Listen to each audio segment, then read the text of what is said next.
তারেক রহমানের অনেকটা বদলে গেছে। 17 মিনিটের যে বক্তৃতাটা ওয়ার্ল্ড হিস্ট্রিতে যত সব বক্তৃতা আছে এর মধ্যে এটা একটা স্থান পাবে। বাংলাদেশের রাজনীতিতে চরিত্র হচ্ছে এটাই, গালিগালাজ করা এবং কুৎসা রটানো, অন্যরকম আমিত্ব ছিল না। মার্টিন লুথার কিং কি জন্য বিখ্যাত হলেন, তার এই উক্তিটাই বা কেন ছিল? তিনি বর্ণবাদের বিরুদ্ধেই তো লড়াই করেছিলেন। তো উনি তো শান্তির সপক্ষে, শান্তি প্রতিষ্ঠার জন্য লড়াই করতেছেন। ওই অর্থে আমরা মনে করি যে তিনি যেহেতু নিরাপত্তা বিধান করবেন, শান্তি দেবেন, এই অবস্থায় বাংলা লুথার কিং হইতে পারেন তারেক রহমান। বিএনপির ভারপ্রাপ্ত চেয়ারম্যান 17 বছর পরে দেশে ফিরেছেন এবং একটা সম্বর্ধনায় যে বক্তব্য দিয়েছেন, ওই বক্তব্যে তার অনেকগুলো ইঙ্গিত আছে, আপনার সহনশীলতা, সংযম ইঙ্গিত আছে। তো এই প্রসঙ্গে আমি আপনারই নেওয়া একটা ইন্টারভিউ আমি রেফারেন্স হিসেবে আনতে চাই। আপনি বোধহয় 2003 সালের ডিসেম্বর মাসে 28শে ডিসেম্বর তারেক রহমান তখন বিএনপির senior joint secretary general, BNP তখন ক্ষমতায়, তার একটা ইন্টারভিউ নিয়েছিলেন এবং বলা হয়ে থাকে ওই সময় টেলিভিশনে তার ফার্স্ট ইন্টারভিউ। 2004 সালের 1 জানুয়ারি ইন্টারভিউটা প্রচারিত হয়। ইন্টারভিউটা আবার রিপিট করেছে চ্যানেল আই। আমি ইন্টারভিউটা দেখছিলাম, পড়ছিলাম। সেখানে আপনি তাকে প্রশ্ন করেছিলেন যে আপনি যদি এখন প্রধানমন্ত্রী হন তবে আপনি কি করতেন। আপনার প্রথম প্রশ্নে উনি উত্তর দিয়েছিলেন, এই মুহূর্তে বিষয়টা নিয়ে আমি চিন্তা করছি না, তাই আমি এ বিষয়ে কোনো মন্তব্য করছি না। আপনি আবার ইনসিস্ট করছিলেন যেহেতু আপনি রাজনীতিতে এসেছেন, সুযোগ তো আসবেই, আপনি রাজনীতির সাথে যুক্ত আছেন, আপনার প্রথম কর্মসূচি বা এজেন্ডা কি হবে যদি আপনি প্রধানমন্ত্রী হন, মানে সুযোগ আসে। তখন ওনার উত্তর ছিল স্বাভাবিকভাবেই সেই মুহূর্তে মানুষের কাছে সবচেয়ে গুরুত্বপূর্ণ অগ্রাধিকার এবং প্রতিশ্রুতিগুলো যত দ্রুত সম্ভব পূরণ করাই হবে লক্ষ্য। উনি ওনার সম্বর্ধনা অনুষ্ঠানে যে বক্তব্য দিয়েছেন, উনি তার কিছু প্রায়োরিটির কথা বলেছেন।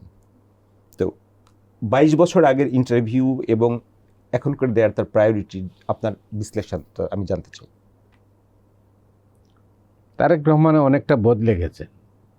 আমি বলবো এই কারণে, এই 17 বছর বা 21 বছর আগে যে 22 বছর আগে, 22 বছর আগে, তখন তাকে যেভাবে দেখেছিলাম, তখনও তিনি খুব প্রশ্নের জবাবগুলো আমি বহুবার চেষ্টা করেছি তাকে থামানোর, কিন্তু থামানো যায়নি। উনি উনার বক্তব্যটা রেখেছেন, উনি কিন্তু কোনো অবস্থাতেই কম্প্রোমাইজ করেন নাই ওই অর্থে আর কি ওই সময়। এখন কিন্তু আরও খোলামেলা, মানে আরও উনি তাকে নিজেকে এক্সপোজ করেছেন। এই বক্তৃতা 17 মিনিটের যে বক্তৃতাটা ওয়ার্ল্ড হিস্ট্রিতে যত সব বক্তৃতা আছে এর মধ্যে এটা একটা স্থান পাবে। কাউকে তিনি দোষারোপ করেন নাই, গালিগালাজ করেন নাই। বাংলাদেশের রাজনীতিতে চরিত্র হচ্ছে এটাই, যে গালিগালাজ করা এবং কুৎসা রটানো, অন্যরকম আমিত্ব ছিল না। তিনি সব বিষয়ই টাচ করেছেন কিন্তু কিছুই বলেন নাই ওই অর্থে। আমি চ্যালেঞ্জগুলোতে আসছি পরে। তারেক রহমান অনেকটাই বদলে গেছেন এই কারণে, পাশ্চাত্য দুনিয়া, ব্রিটেনে 17 বছর থাকা মানে অনেক কাহিনী, অনেক ব্যাপার। সকাল বিকাল উনি দেখেছেন সরকার কীভাবে পতন হয়, তিনি দেখেছেন পার্লামেন্টে কীভাবে ঝগড়া হয়, আবার এক টেবিলে বসে, চায়ের টেবিলে অথবা কফির টেবিলে বসে তারা আড্ডা মারছেন। এটাই তো রাজনীতির বিউটি। বাংলাদেশে এটা তো দেখা সাক্ষাৎই তো হয় না। টেবিল মানে একজন রাজনীতিক আরেকজন রাজনীতিক, খালেদা জিয়া বা শেখ হাসিনার মধ্যে তো কোনো বৈঠকই হতো না। এটা বহু 90 দশকে যে একটা হয়েছিল সেটা নিয়ে তো বহুবার, এবং এটার একজন মানে আমাদের পরম শ্রদ্ধেয় সাংবাদিক ফয়েজ আহমেদ এটার অন্যতম কারিগর ছিলেন, তিনি মিটিংটা অ্যারেঞ্জ করেছিলেন। কিন্তু এখন তো সেটাও দেখি না আমরা, এখন নাই।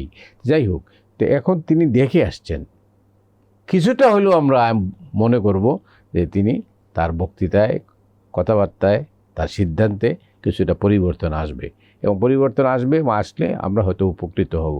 আমার তো চাওয়া কিছুই নেই। আমার চাওয়াটা কি, যে আমাকে লিখতে দেন, আমার কাজটা করতে দেন, আমাকে কথা বলতে দেন, আর তো কিছু না। আমি তার ব্যবসা করি না ওইভাবে, তাই না? তো সেই কারণে আমি যেটা বলি, চ্যালেঞ্জটা হলো যেটা আপনি বলছেন যে উনি বক্তৃতা করেছেন, চ্যালেঞ্জ আছে। উনি মানুষের মধ্যে একটা আশা জাগিয়েছেন, পাহাড় সম আশা। মানুষ আশাবাদী হয়েছে, এখন তাকে দেখাতে হবে কাজ করে। যদি এটা না করেন তাহলে কিন্তু বিপদ হবে।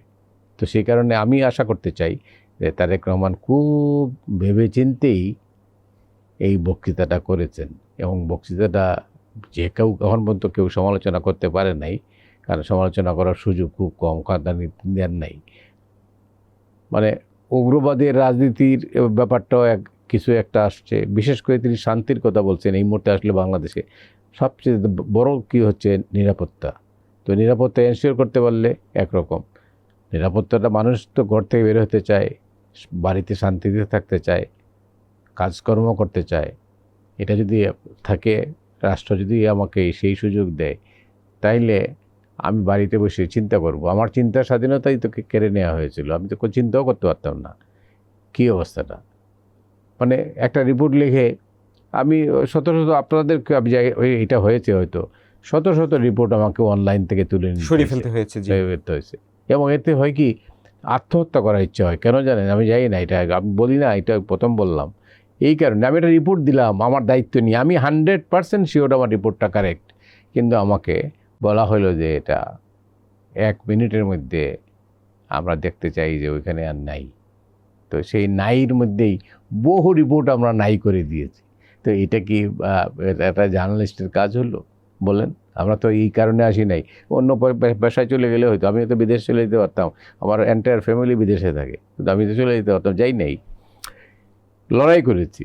তো সেই কারণে এই নানা কারণে, যাই হোক, তারপরে ওই ফ্রিডমটা তো একবার কেউ দেয় না, বারবার বলছি, আদায় করতে হয়। তো আদায় করতে হলে আপনাকে মাঠে ময়দানে। তারেক রহমানের বক্তব্যের পরদিন আপনার কাগজের বড় একটা শিরোনাম ছিল বাংলার লুথার কিং।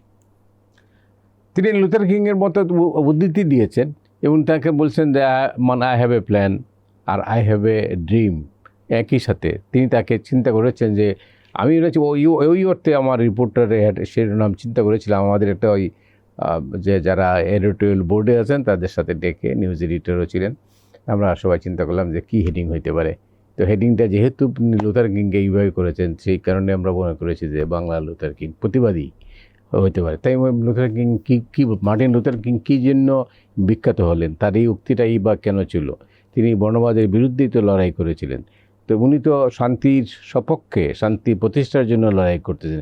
ওই অর্থে আমরা মনে করি যে তিনি যেহেতু নিরাপত্তা বিধান করবেন, শান্তি দেবেন, এই অবস্থায় বাংলা লুথার কিং হইতে পারেন তারেক রহমান। এটাই